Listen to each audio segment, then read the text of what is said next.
Today I will show you how to play B major on your guitar. Sounds like this.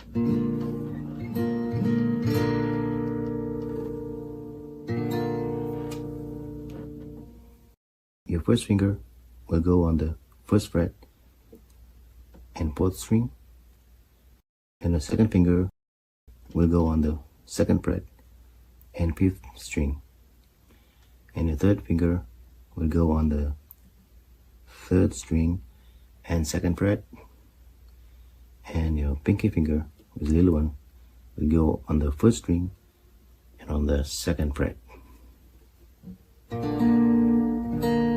It should sound like this.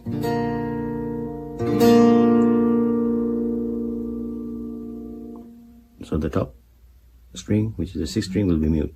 You don't have to play that string, but play the strings from fifth string and on downward.